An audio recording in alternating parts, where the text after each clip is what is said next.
আমরা অনেক সময় একটা ছবি ভালো তুলি। দিয়ে সেই ছবিটা হয়তো মনে হয় যে কোনো একটা ভালো ব্যাকগ্রাউন্ডটা বেশ ভালো করলে ভালো হতো। বা এমন মনে হয় যে কোনো একটা মানে তুমি এখন দেখবে অনেক ট্রেডিং ফটো চলছে। কেউ হয়তো দিল্লির গেটে দাঁড়িয়ে আছে। তো তোমার হয়তো নিজের মনে হবে যে সেটা কিভাবে করে নেবো। তো আজকে চলো আমি দেখাবো যে তুমি হয়তো সিম্পল কোনো একটা ছবি তুলেছো, তার ব্যাকগ্রাউন্ড কিভাবে নিজের মোবাইলের মাধ্যমে খুব সহজেই সেটা চেঞ্জ করে নিতে পারবে।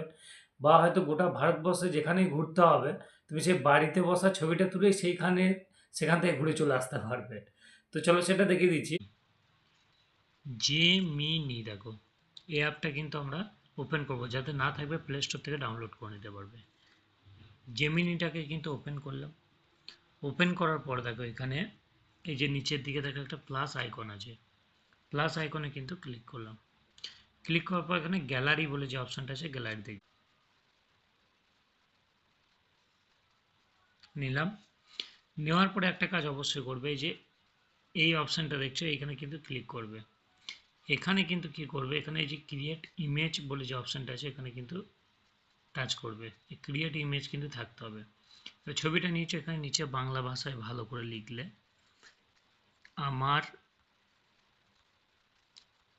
এই ছবিটা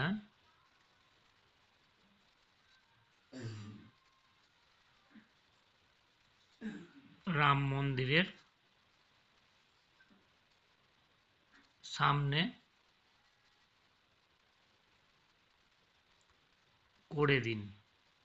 এটা লিখে কিন্তু এই যে সেন্ড অপশন আছে, যেমন হোয়াটসঅ্যাপে মেসেজ সেন্ড করে, এই যে সেন্ড করে দিলাম। সেন্ড করার পরে দেখো, দেখে নাও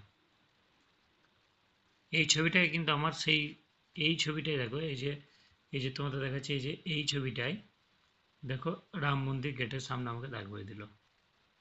এইভাবে তোমরাও কিন্তু মজার মজার ভিডিও তৈরি করে নিতে পারবে বা ছবি তৈরি করে নিতে পারবে এইভাবেই। ভিডিওটা যদি ভালো লাগে তাহলে অবশ্যই শেয়ার করবে এবং চ্যানেলটাকে সাবস্ক্রাইব করবে, ইউটিউব চ্যানেলটাকে সাবস্ক্রাইব করবে। ধন্যবাদ।